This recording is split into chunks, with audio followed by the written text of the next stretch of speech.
lo engañé una sola vez, pero él nunca volvió a mirarme igual. Nunca he sabido resumirme en pocas palabras.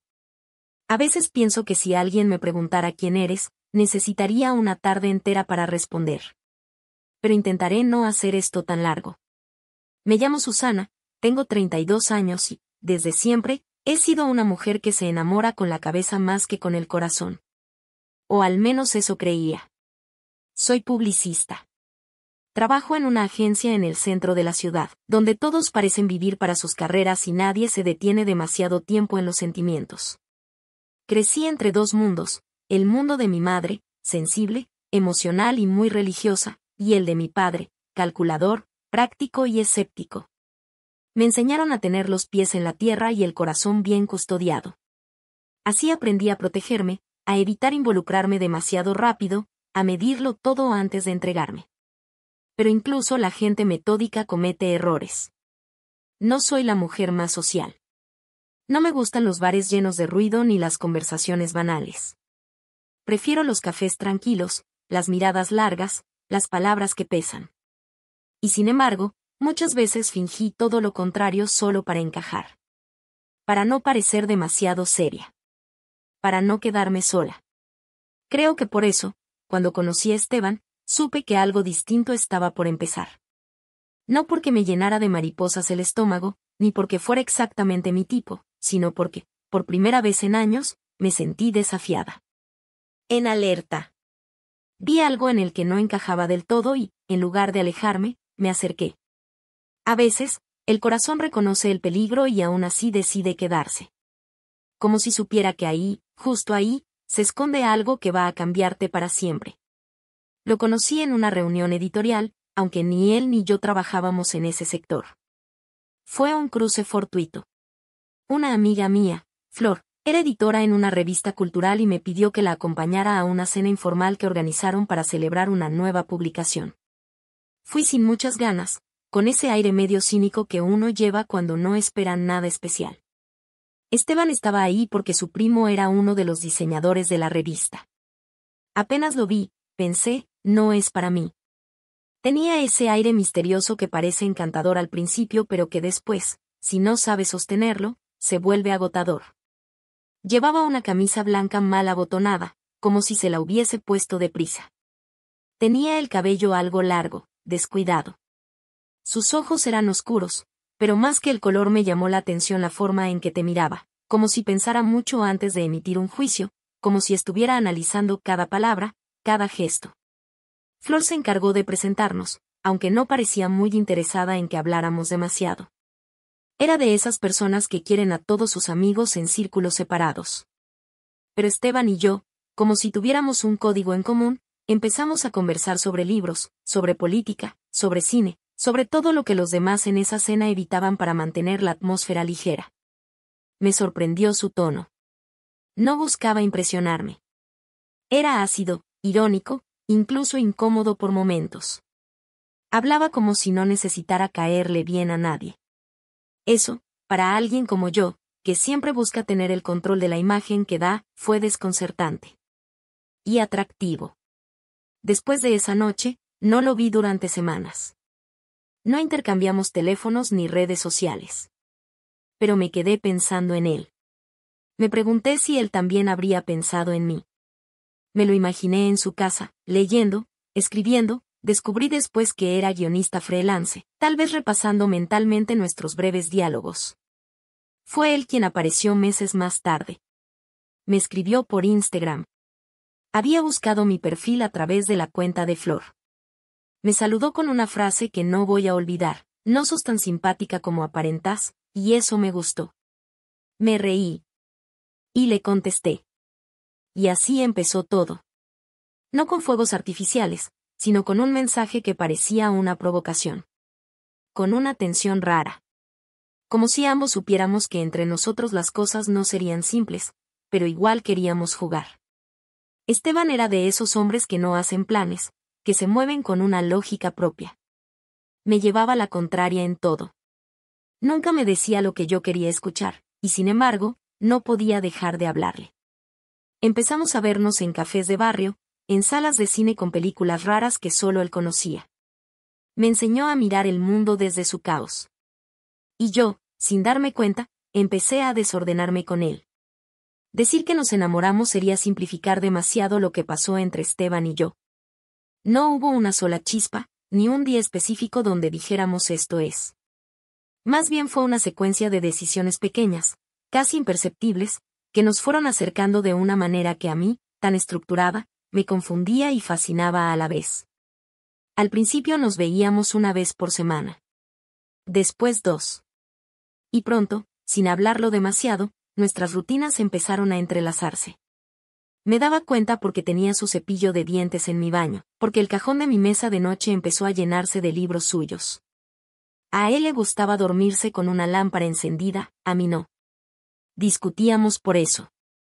Por eso y por muchas otras cosas. Pero también nos reíamos mucho.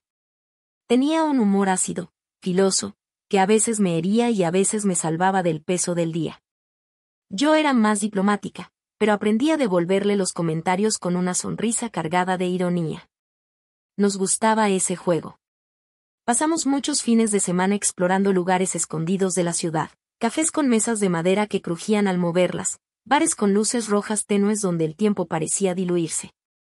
Librerías antiguas con estanterías torcidas, llenas de polvo y secretos.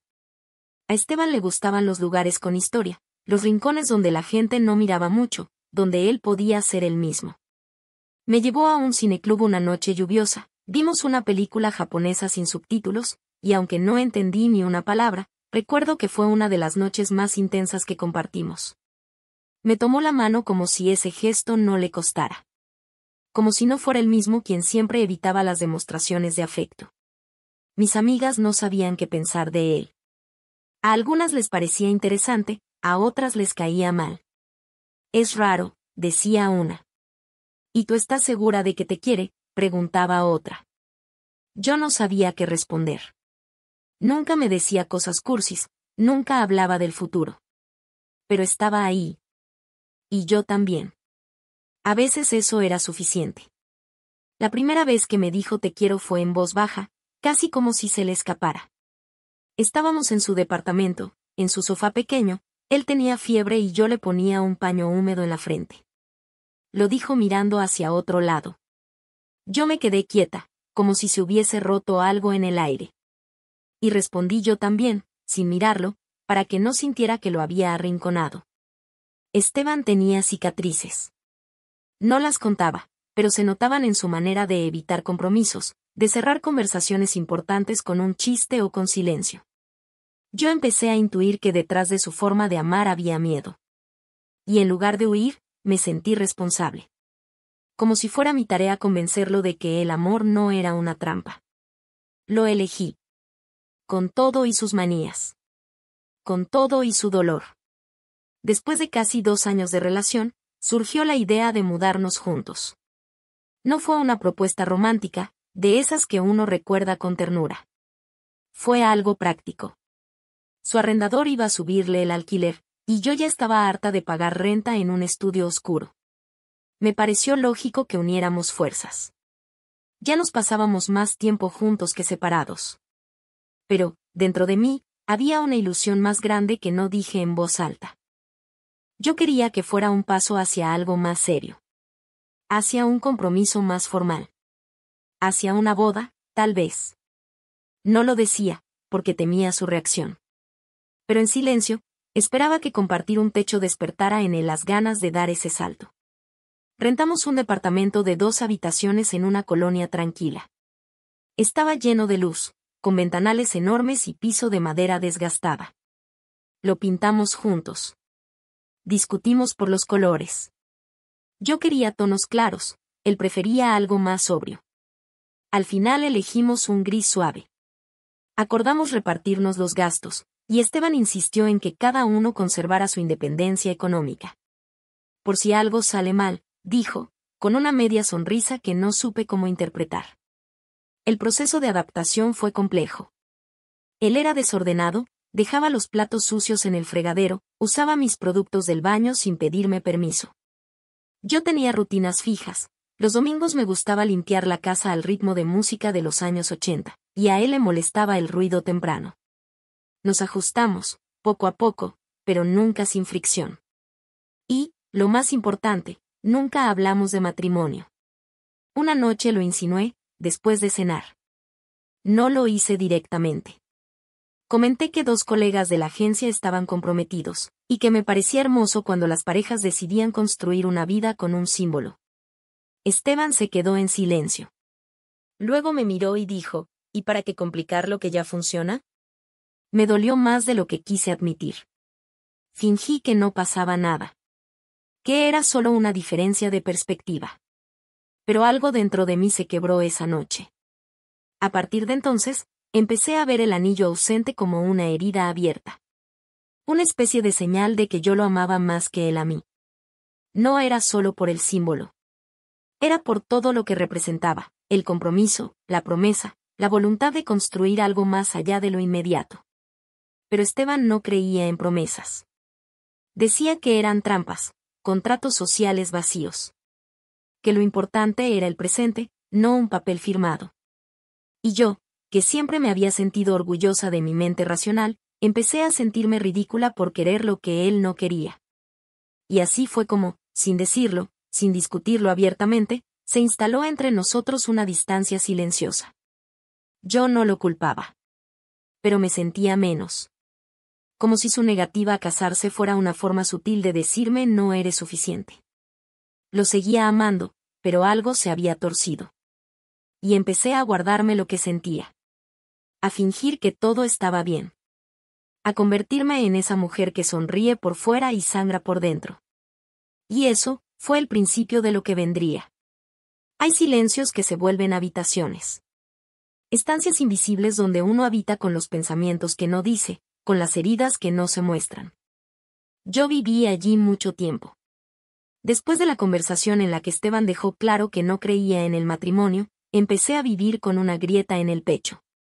Una que no sangraba, pero dolía en los momentos más insospechados.